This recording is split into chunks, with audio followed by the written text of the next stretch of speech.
என் பெயர் ஜெகதீசன். 6 அடி மண்ணில் அடங்கி போவது அற்ப பிறவியடா, அழுகையில் தொடங்கி அழுகையில் முடிவது ஆண்டவன் கவிதையடா. வந்தது வரவாக, வாழ்ந்தது செலவாக, வந்து போகும் இடம் பூமியடா.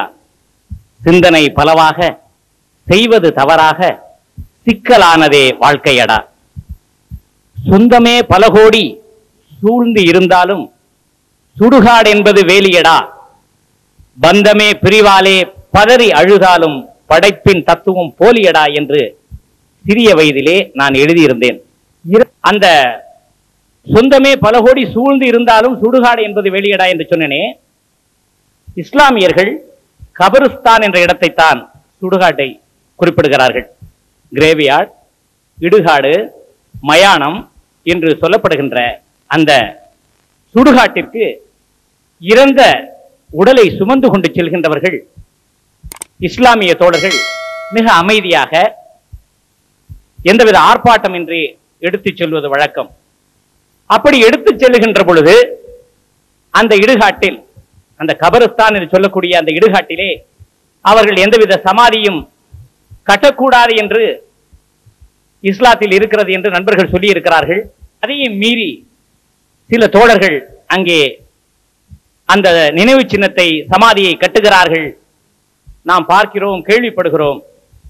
அப்படி செய்வது சரியா தவறா என்பதற்கு விளக்கம் தயவு செய்து சொல்ல வேண்டுகிறேன். ஐயா ஜெகதீசன் அவர்கள் இறந்தவர்கள் மீது சமாதி கட்டுவது கூடுமா என்று ஒரு கேள்வி எழுப்பியிருக்கிறார்கள். முதலாவது, இஸ்லாத்துல கல்லறை என்ற வார்த்தையே கிடையாது, மண்ணறை தான். கிரேவியார்ட் என்பதற்கு கல்லறை என்று நாங்கள் சொல்வதில்லை, மண்ணறை தான். அவனை மண்ணுக்குள் புதைத்து விட வேண்டும், மண்ணோடு மண்ணாகி போய்விட வேண்டும். அதற்கு மேலே எந்த நினைவு சின்னங்களை எழுப்புவது இஸ்லாத்திலே தடை செய்யப்பட்டிருக்கிறது. நபிகள் நாயகம் அவர்களே சொன்னார்கள், என்னுடைய அடக்க ஸ்தலத்தை நீங்கள் வணக்க ஸ்தலமாக மாற்றி விடாதீர்கள். இன்னும் சொன்னார்கள், யார் இறந்தவர்கள் மீது சமாதி கட்டுகிறார்களோ அவர்கள் மீது இறைவனுடைய சாபம் உண்டாகட்டும். இவ்வாறுதான் உங்களுக்கு முன் சென்ற சமுதாயத்தவர்கள் இறந்து போன தூதர்களுடைய சமாதிகளை செலுத்தி தவறுகளை புரிந்தார்கள். அதை போன்று நீங்களும் செய்துவிடாதீர்கள் என்று நபிகள் நாயகம் அவர்கள் அறிவுரை கூறினார். ஆக ஒரு நிரந்தரமான கட்டிடங்கள் எதையும் கட்டி வைப்பதற்கு இஸ்லாத்திலே இடமில்லை. இன்னும் சொல்லியிருக்கிறார்கள், அப்படி எழுப்பப்பட்ட கட்டிடங்களை அகற்றுமாறு உத்தரவிட்டிருக்கிறார்கள் நபிகள் நாயகம். சமாதியை நோக்கி தொழாதீர்கள், சமாதியின் மேல் பள்ளிவாசலை கட்டாதீர்கள், சமாதியின் சுவர்களிலே வெள்ளை அடிக்காதீர்கள், எழுதாதீர்கள் என்றெல்லாம் பல்வேறு கட்டளைகளை எல்லாம் அங்கே சொல்லியிருக்கிறார்கள்.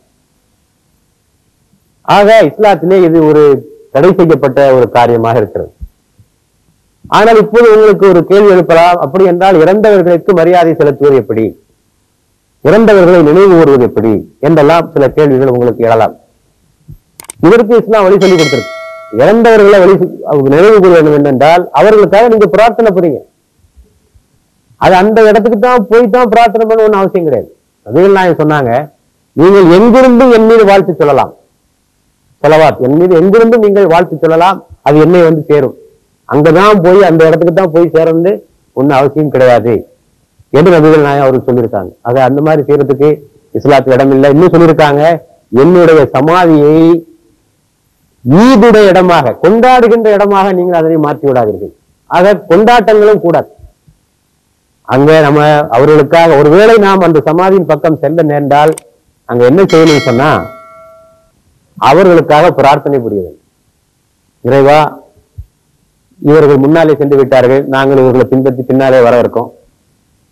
இவர்கள் மீது நீ அருள் புரிவாயாக, இவர்கள் மீது நீ உன்னுடைய கருணையை புரிவாயாக என்று அவர்களுக்காக நாம பிரார்த்தனை பண்ணணுமே தவிர அவங்க கிட்ட போய் கேட்கக்கூடாது.